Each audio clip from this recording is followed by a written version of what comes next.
بسم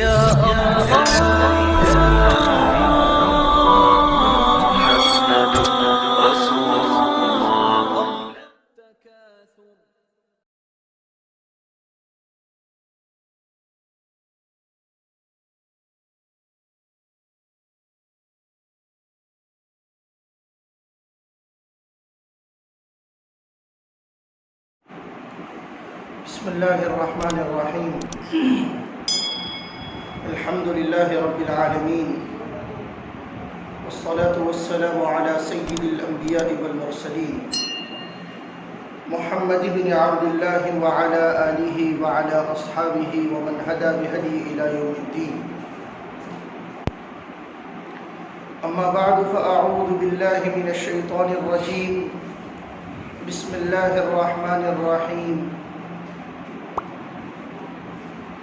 يا أيها الناس اتقوا ربكم الذي خلقكم من نفس واحدة وخلق منها زوجها وبث منهما رجالا كثيرا ونساء واتقوا الله الذي تساءلون به والأرحام إن الله كان عليكم رقيبا.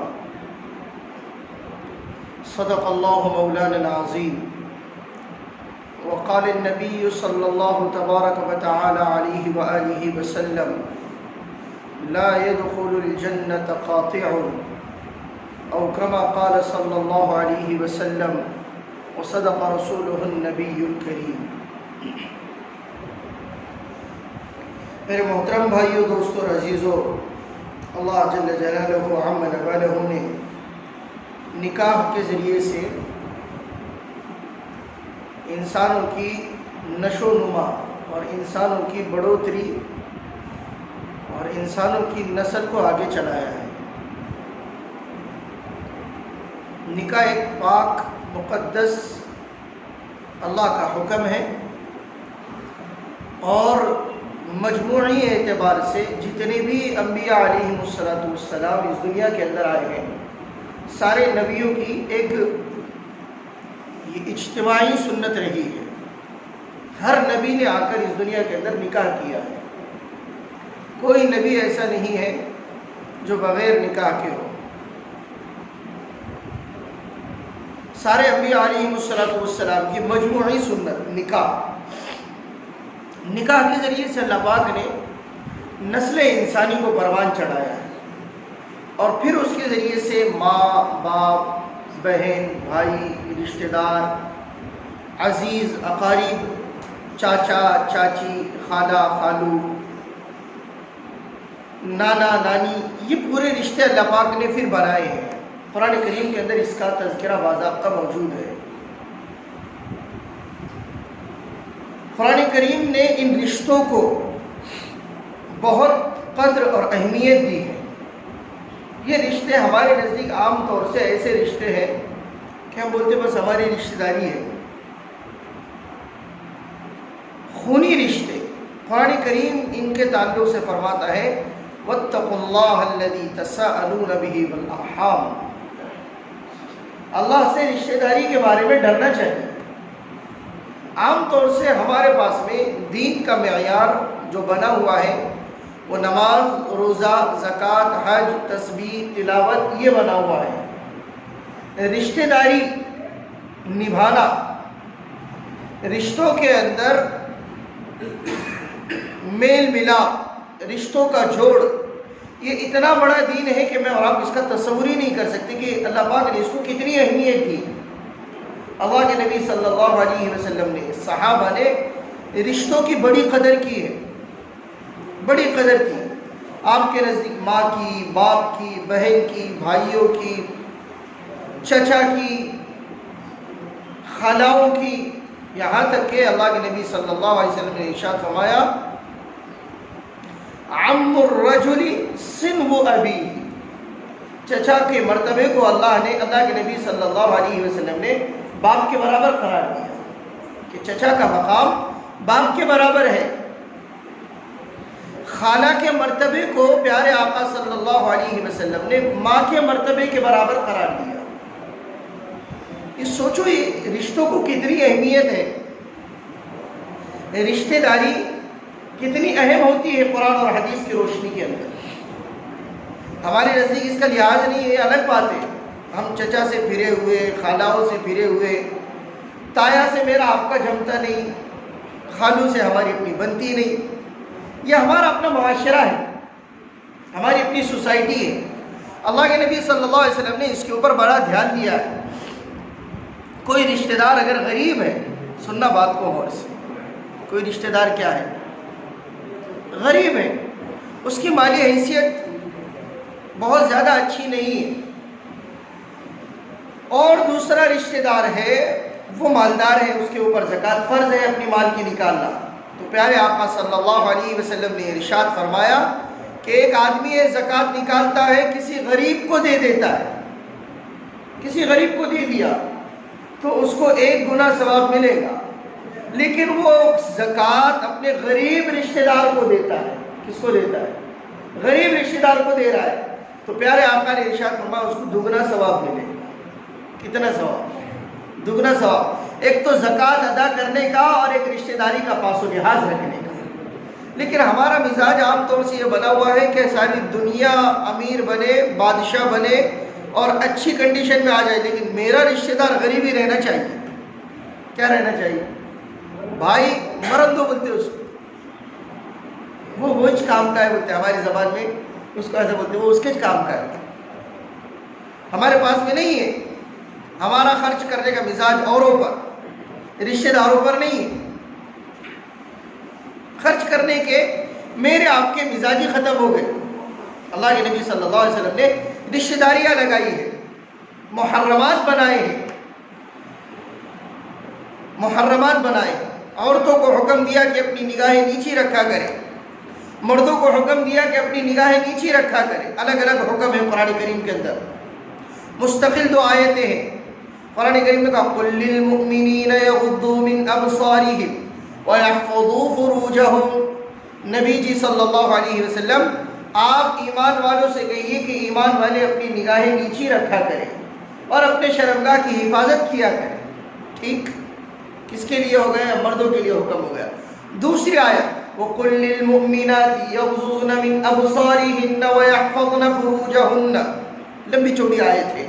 نبی جی ایمان والی عورتوں سے کہیے کہ وہ اپنی نگاہیں نیچی رکھا کرے، اپنے شرمگاہ کی حفاظت کیا کرے. دونوں کے لیے الگ الگ حکم. حکم ایک ہی ہے. حکم کیا ہے؟ نگاہ نیچی رکھنے کا. حکم کیا ہے؟ اپنی شرمگاہ کی حفاظت کرنے کا.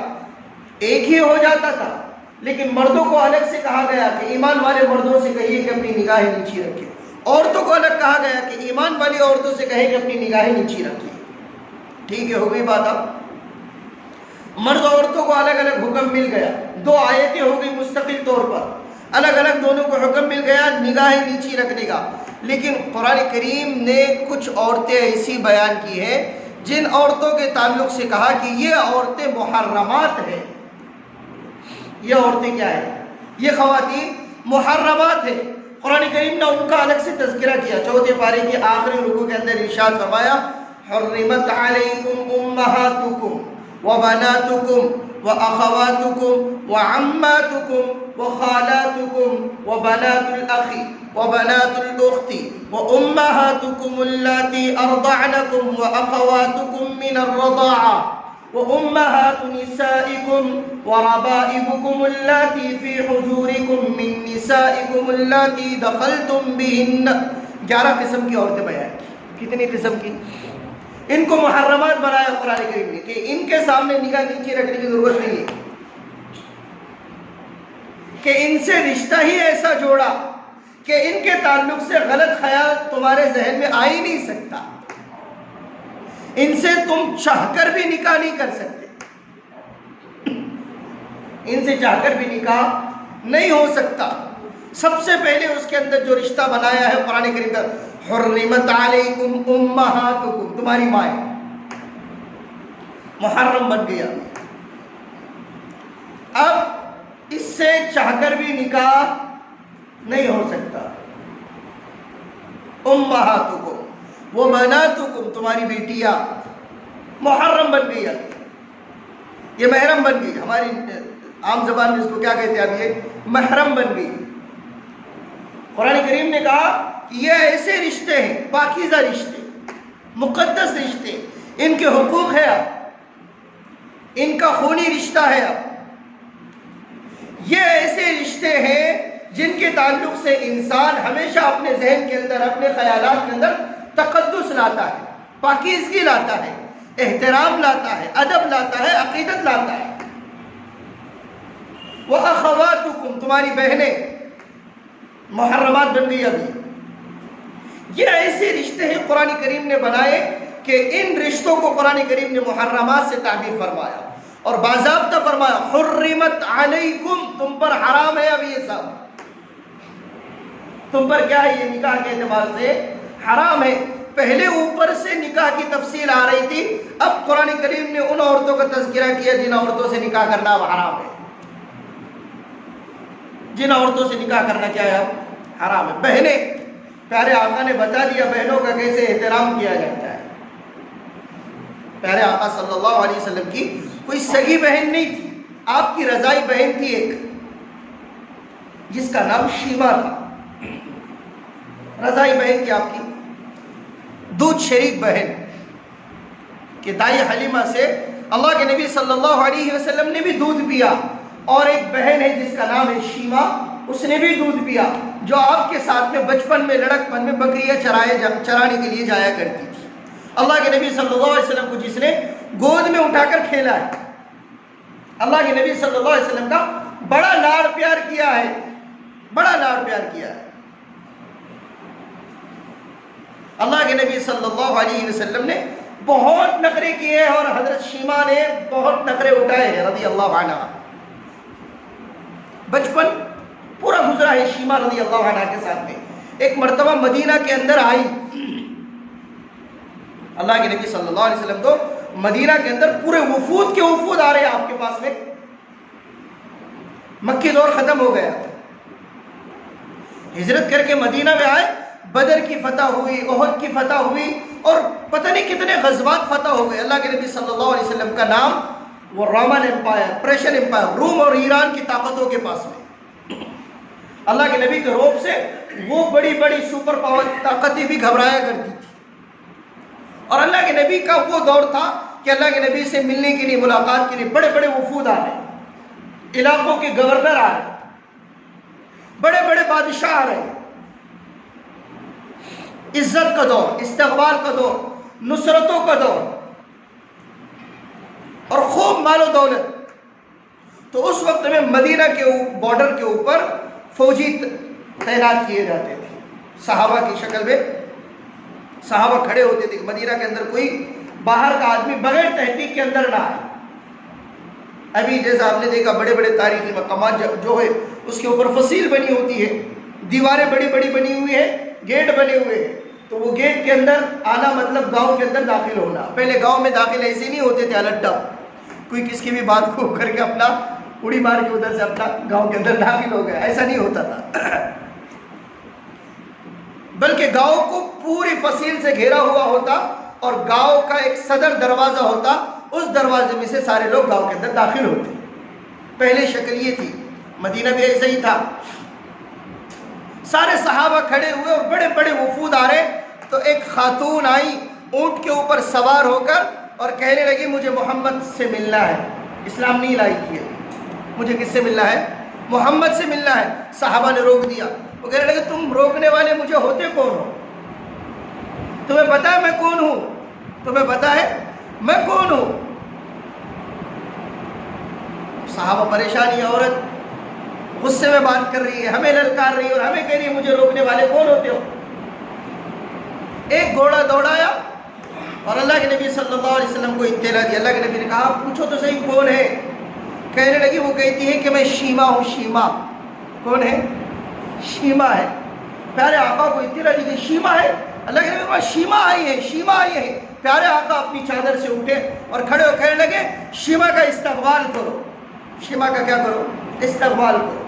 اللہ کے نبی صلی اللہ علیہ وسلم لینے کے لیے باہر نکلے، استقبال کیا، اپنی بہن کو لے کر آئے اور اپنی کالی کملی جس کو کہتے ہیں اپنے کندھے سے اتاری اس کو بچھایا اور اپنی بہن سے کہنے لگا آؤ بہن آؤ، شیما بیٹھو یہاں پر بیٹھو، میں تو تمہارا کب سے انتظار کر رہا تھا، تم کہاں تھی؟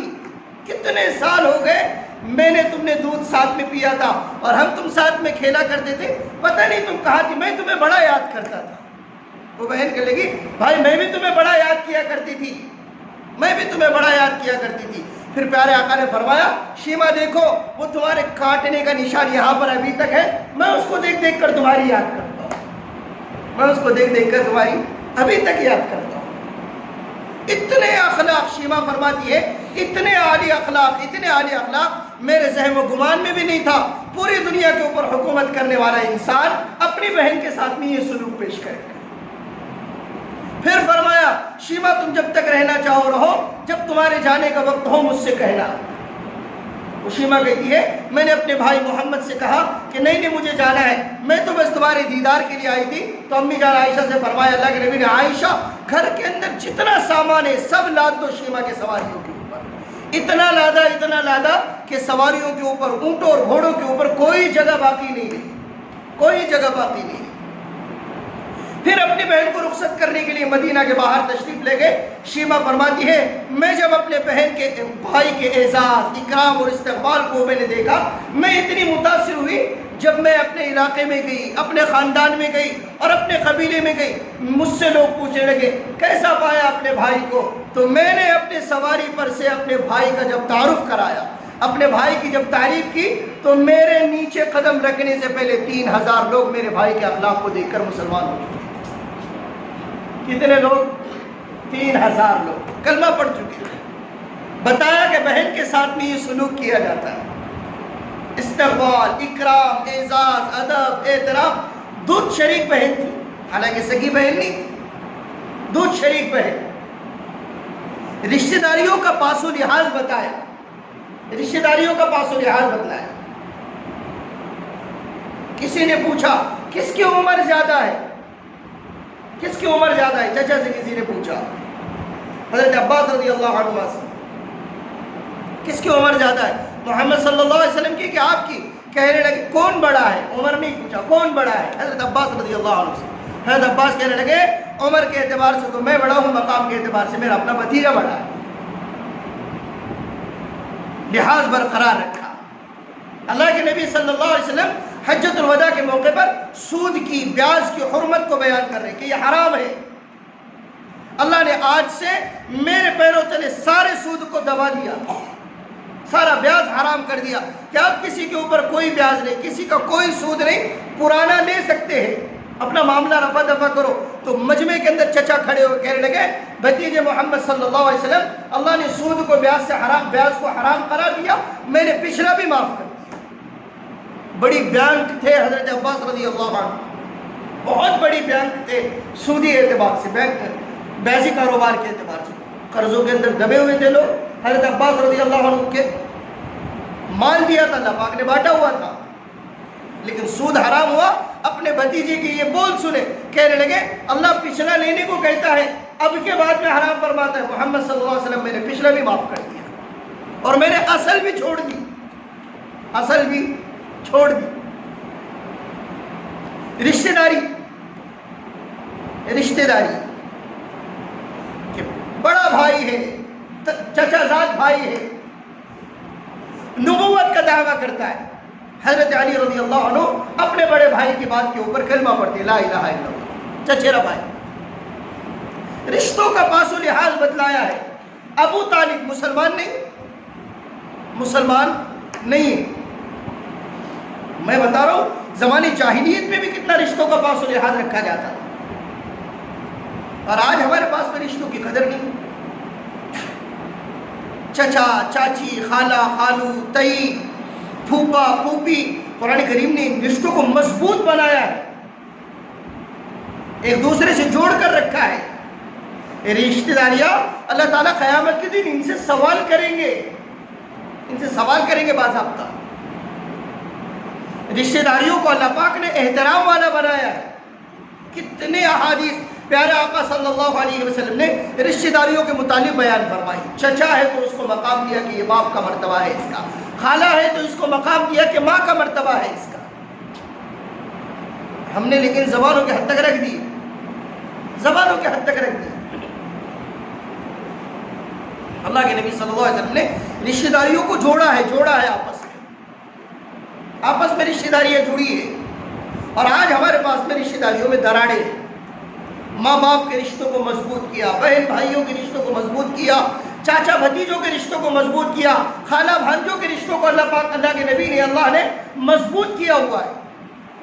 لیکن ہمارے پاس میں یہ رشتہ، ماں باپ کا یہ رشتہ ٹوٹ گیا اپنی اولاد سے، بہن بھائیوں کا تو دور کی بات ہے، بھائیوں کا تو دور رہا، چچا بھتیجوں کا تو دور ہو گیا، پھوپھا اور پھوپھی کا اور بھتیجوں کا ختم ہو گیا، خالہ خالوؤں کا اب نام کو رہ گیا بسا۔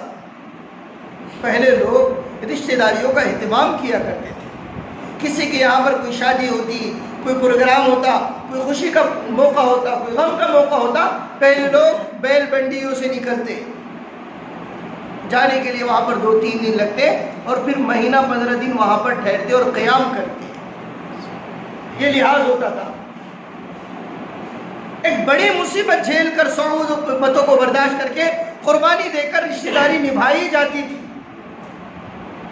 10-15 دن وہاں کا قیام، وہاں پر کھانا پینا، اور پورا گاؤں ان کو پھر اپنا مہمان سمجھتا تھا کہ ہمارے اپنے مہمان ہیں۔ پورے گاؤں میں چرچا ہوتی تھی کہ یہ فلاں صاحب کا نواسا ہے، فلاں صاحب کا پوترا ہے، یہ گاؤں سے آیا ہوا ہے، شہر سے آیا ہوا گاؤں میں، یا پھر گاؤں سے شہر میں آیا ہوا ہے۔ ایسی رشتہ داریاں نبھائی جاتی تھی۔ اور اب اگر کسی کا انتقال بھی ہو جائے تو سفر تو درکنار، اب تو مسئلہ یہ ہے کہ فون کے اوپر ہی اطلاع دی جاتی ہے کہ معلوم ہوا فلاں صاحب کا انتقال ہوا، ہم بھی آپ کے ساتھ میں غم میں برابر کے کیا ہے، شریک۔ میں تھوڑا سا بیزی تھا اس لیے نہیں آ سکا، میں مصروف تھا اس لیے نہیں آ سکا۔ رشتہ داریاں نہیں ہے بھی تو بیمار ہے، اس وقت تک کوئی تعزیت کا انتظام نہیں، کوئی دیکھنے کا انتظام نہیں کہ بیمار ہے۔ اللہ کے نبی نے ترغیب دی کہ عیادت کرو۔ پیارے آقا نے ارشاد فرمایا، کوئی بیمار ہوتا ہے اور اس کی عیادت کے لیے کوئی صبح جاتا ہے، صبح اس کی عیادت کے لیے کوئی صبح جاتا ہے، تو شام تک 70,000 فرشتے اس شخص کے لیے رحمت اور مغفرت کی دعائیں کرتے ہیں۔ کوئی شام کو بیمار کی عیادت کے لیے جاتا ہے، دیکھنے کے لیے، دیکھ بھال پوچھنے کے لیے، حال احوال دریافت کرنے کے لیے۔ پیارے آقا نے فرمایا صبح تک اس شخص کے لیے 70,000 فرشتے رحمت اور مغفرت کی دعائیں کرتے ہیں۔ لیکن ہمارا مزاج ہی ختم ہو گیا، جب تک بیمار ہے اس وقت تک پوچھنے کے لیے نہیں آ گئے۔ اب 15 منٹ ٹھہرو، آدھا گھنٹہ ٹھہرو، 1 گھنٹہ ٹھہرو، کیوں تو دیدار کرنے کا ہے، کہاں تک آئے تو مانجر سنبے تک آئے بولتے، وہ کہاں رہتا، کیج میں رہتا ہے، منظر صبح تو بہت دور رہتا ہے۔ میں اکثر بولتا ہوں زندہ ہے اس وقت تک پانی کا ایک گھونٹ نہیں پلا رہے، اور مرنے کے بعد میں بکیٹوں سے خبر کے اوپر کیا الٹا رہے ہوئے، پانی الٹا رہے۔ ہمارا مزاج بن گیا رشتہ داری ناپنے کا اور رشتہ داری نبھانے کا۔ اللہ کے نبی نے رشتے جوڑے ہیں، بہنوں کو بہنوں کے حقوق بتلائے ہیں، بھائیوں کو بھائیوں کے حقوق بتلائے ہیں، بھائیوں کے حقوق دیے، خالاؤں کو خالاؤں کا مرتبہ دیا ہے، چاچیوں کو چاچاؤں کو اللہ کے نبی صلی اللہ علیہ وسلم نے مقام اور مرتبہ دیا ہے۔ بڑے بڑے صحابہ امی جان عائشہ صدیقہ رضی اللہ عنہ کی خدمت میں آتے تھے، لیکن پردے میں آ کر بات کرتے تھے۔ زبیر ابن عوام ڈائریکٹ آتے تھے، کیوں تو میرا بھانجا ہے۔ کون ہے؟ بھانجا ہے۔ امی جان عائشہ صدیقہ رضی اللہ عنہ سے مذاق بھی ہو رہا ہے، لیکن ہمارا مزاج ہی نہیں۔ علماء نے کتابوں کے اندر لکھا ہے رشتہ داروں کو 15 دن میں 10 دن میں ملنا ضروری ہے۔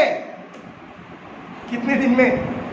10-15 دن میں ملنا ضروری ہے۔ ہمارا تو سالہ سال گزر گئے، اگر ہمارے والد محترم پہچانتے ہوں گے تو وہ پہچانتے ہوں گے، میں تو نہیں پہچانتا۔ والد محترم کہتے بیٹے تمہاری یہ تایا ہے، بیٹے تمہاری یہ چچیرے چچا ہے۔ وہ بھی بولتے اتنا بڑا ہو گیا تمہارا بچہ، ماشاءاللہ بہت بڑا ہو گیا۔ بڑا نہیں ہوگا تو وہاں تھوڑی رہے گا، وہ تو زندگی تو گزر رہی ہے. اللہ کے نبی نے ارشاد فرمایا لا يدخل الجنت قاطع، رشتہ قطع کرنے والا جنت میں نہیں جائے گا. رشتہ توڑنے والا. قیامت کے دن 2-3 چیزیں جھگڑنے والی ہے، قرآن کریم ہے اور رشتہ داری ہے. رشتہ داری جھگڑیں گی قیامت کے دن اللہ کے دربار میں کہ اللہ اس نے مجھ کو جوڑا ہے تو بھی اپنی رحمت سے جوڑ دے، اللہ اس نے مجھ کو توڑا ہے تو بھی اپنی رحمت سے اس کو توڑ دے. آج نانا دادا یہ جو گھر کی عزت ہوا کرتے، گھر کے برکت ہوا کرتے ہیں، گھر کے بزرگ ترین اور اہم شخصیات ہوا کرتے ہیں، ہمارے پاس میں کیا ہے؟ ان کی خدمت، ان کی ضروریات کا تکفل کرنا، ان کی ضروریات کو پورا کرنا، ان کی ماننا، ان کی اطاعت کرنا، جو گھر کے ہر آدمی کے اوپر، ہر فرد کے اوپر، ہر رکن کے اوپر ضروری ہے. اللہ کے نبی صلی اللہ علیہ وسلم نے ارشاد فرمایا والدین کی بات کی کوئی بات گرا نہیں سکتے. میری بات کو غور سے سننا اور سمجھنے کی کوشش کرنا. والدین کی کسی بات کا میں اور آپ انکار نہیں کر سکتے، چاہے میرا آپ کا پروفٹ ہو کہ نقصان ہو، لاس کچھ بھی ہو. ہاں پیارے آقا نے صرف ایک کنڈیشن لگائی ہے. کتنی؟ ایک شرط ہے. کتنی شرط ہے بولو؟ ایک شرط پر نافرمانی ہو سکتی ہے. کتنی شرط پر؟ ایک شرط ہے. کیا شرط ہے؟ پیارے آقا نے ارشاد فرمایا سب کے لیے لا طاعت لمخلوق فی معصیت الخالق. اللہ کی نافرمانی کا اگر کوئی آرڈر ہو رہا ہے تو پھر اب فرما برداری نہیں ہو. سمجھ میں آ رہا ہے؟ ختم ہو گئی بات. اب خلاص اللہ کی نافرمانی کا اگر کوئی حکم ہو رہا ہے، ماں بھی دے رہی ہے بیٹا نماز نہیں پڑھنا، تو ماں کو بولنا امی جان اللہ کا حکم آپ سے بڑا ہے، نماز پڑھوں گا. اللہ کی نافرمانی کے علاوہ اگر والدین کوئی حکم کرے، یہاں تک پیارے آقا نے ارشاد فرمایا اور اعلیٰ درجے کی بات ارشاد فرمائی. کون سے درجے کی؟ اعلیٰ درجے کی. پیارے آقا نے ارشاد فرمایا والدین اگر اپنی اولاد سے اپنی بیویوں کو طلاق دینے کی بات کہے، ان کو چاہیے کہ وہ اپنی بیویوں کو طلاق دے. اس کی کنڈیشن الگ ہے، لیکن یہاں تک ارشاد فرمایا چھوٹنا نہیں. جن کے گھروں میں جھگڑے وہ شروع ہو جائیں گے نا تو ان کو بہانہ ماں باپ کا مل جائے گا، چھوڑ تو دوسری لا لینا تم کر کے، کیا اس کے نام پہ. ایسا نہیں، ایسا نہیں. اس کی کنڈیشن الگ ہے، لیکن میں نے بیان فرمایا کہ ایک اعلیٰ درجے کی بات ہے. اپن جو چیزیں سننے کا وہ نہیں سنتے، تیسری چیزیں برابر سنتے. ہمارے پاس میں مزاج بن گیا میٹھا میٹھا، ہپ ہپ، کڑوا کڑوا، تھو تھو. جو اچھا لگ رہا ہے وہ لے کے، جو اپنے نفس کے اوپر بوجھ آ رہا اس کو کیا کر دیتے؟ چھوڑ دیتے. رشتہ داریوں کا لحاظ، میاں بیوی کا ایسا رشتہ جوڑا. میں نے خطبے میں جس کو پڑھا ابھی شروع میں، یا ایھا الناس اتقوا ربکم، اے لوگو اپنے رب سے ڈرو، الذی خلقکم من نفس واحدہ، جس نے تم کو ایک نفس سے بنایا، ایک نفس سے پیدا کیا. میاں بیوی کا رشتہ جوڑا، پاک رشتہ بنایا. ماں باپ کا رشتہ جوڑا، پاک رشتہ بنایا. بھائیوں بہنوں کا رشتہ جوڑا، ایک مقدس رشتہ بنایا. شوہر مبارک سو رہے، آرام کر رہے، صبح کا وقت ہے، سردی کی راتیں ہیں اور لمبی رات ہے. بیوی اڑ گئی، بن گیا کہ اب اللہ کے دربار میں 2 رکعت تہجد پڑھوں گی. کیا کروں گی؟ 2 رکعت تہجد پڑھوں گی. اٹھ تو گئی، لیکن سوچا کیوں نہ میں اپنے ساتھ میں اپنے شوہر کو بھی تہجد کی نماز میں شریک کروں. تو اپنے شوہر مبارک کو ہلایا کہ اٹھو اٹھو اٹھو، بہت سوئے ہو، سردی کی لمبی رات میں بہت مزے لیے ہو، چلو ہم اللہ کے دربار میں 2 رکعت تہجد کی نماز ادا کرتے ہیں. شوہر نہیں اٹھ رہا ہے، سستی آ گئی اور غلبہ آ گیا نیند کا. بیوی نے تھوڑا سا پانی لیا اور 2-3 چھینٹے کیا کر لیے؟ شوہر کے منہ کے اوپر مار دیے. اللہ بیوی کے اس عمل کو دیکھ کر آسمانوں میں مسکراتا ہے. پیارے آقا نے ارشاد فرمایا شوہر اٹھ گیا تہجد پڑھنے کے لیے، بیوی کو اٹھایا لیکن نہیں اٹھ رہی. شوہر نے 2-3 چھینٹے کیا کر لیے؟ بیوی کے چہرے کے اوپر چھڑک دیے. اللہ اس عمل کو دیکھ کر آسمانوں پر مسکراتا ہے. میاں بیوی کا رشتہ مضبوط بنایا، رشتہ مضبوط بنایا. میاں بیوی میں آپس میں ناچاقی ہو گئی،